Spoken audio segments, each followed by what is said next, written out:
সুপ্রিয় দর্শক দেখছেন, আপনারা দেখছেন এখানে এই ব্রিজটা নিয়েই যত আলোচনার কেন্দ্রবিন্দু। এখানে ভেকো আসছে এই ব্রিজের মাটি ফলানোর জন্য। ব্রিজটা নতুনভাবে আবার উঠবে।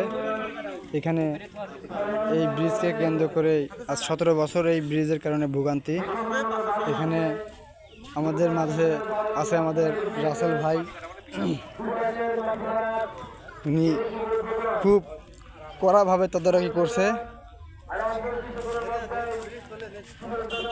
আমি আপনাদেরকে দেখানোর চেষ্টা করতেছি ব্রিজের হালত। এখানে খুব কাদাময় জায়গা। এই জায়গাতে এই যে ব্রিজের অবস্থা, ব্রিজটি হয়েছে কিন্তু জনশূন্য জনবহুল এলাকার মাঝে, কিন্তু কোনো ব্যবহারের উপযোগী। আমি আপনাকে দেখানোর চেষ্টা করতেছি। এটা কিন্তু ধানি জমি। এই ধানি জমির মাঝখান দিয়ে ব্রিজটা হয়েছে।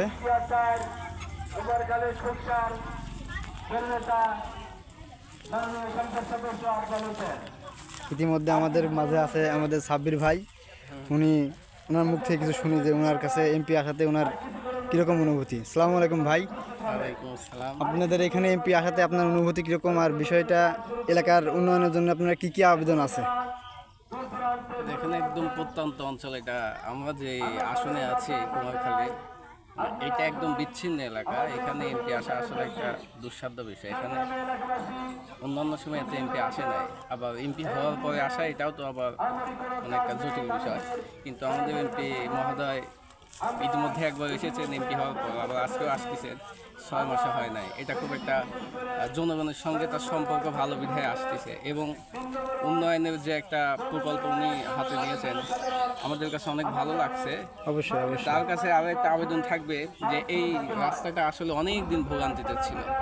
দীর্ঘদিন ভোগান্তিতে থাকার পরেই আমরা একটা ভালো একটা রাস্তা পাচ্ছি, তো খুব আনন্দিতই। এর পরবর্তীতে এমপির কাছে আমাদের চাওয়া থাকবে যে আমাদের এই ইউনিয়নে একটা যদি পোস্ট অফিস দেওয়া হয়, জমি জমা সংক্রান্ত অনেক কিছু করতে আমাদের নদী পার হয়ে নদীর ওই সাইডে যে কাজ করতে হয়, এটা আমাদের জন্য অনেক সুবিধা হয়। তারপর পাশাপাশি আমরা চাই শুধু একান্ন সাদিপুর ইউনিয়নে প্রতিটা কাঁচা রাস্তায় যেন পাকা হয়ে যায়। প্রতিটা রাস্তায় যেন পাকা হয়, সেটা সাদিপুর, চাঁদপুর, বাগন্দাবাতনপাড়া বা সাদিপুর মসজিদ পাড়া যেখানেই হোক, কোনো জায়গায় চাবো না যে সাদিপুরের উন্নয়ন যেন থেমে থাকে।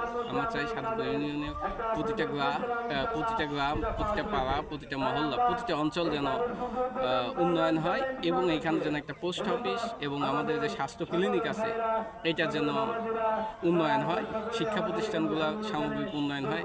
এটাই আমরা এমপি মহোদয়ের কাছে যাব।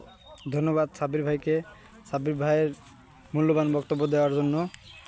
আমাদের এখানে আমরা ইতিমধ্যেও শুনেছি যে প্রায় দীর্ঘ 17 বছর এই জায়গাটা দিয়ে পারাপার হওয়া খুবই কষ্টকর। তো আমরা চাচ্ছি যে এমপি সাহেব আসলে এই ভোগান্তি আজকেই অবসান ঘটবে। আপনারাও সবাই ভিডিওটাকে খুব দ্রুত শেয়ার ও লাইক কমেন্ট করবেন, যাতে এই ভিডিওটা এমপি মহোদয়ের কাছে পৌঁছাতে পারে। আসসালামু আলাইকুম।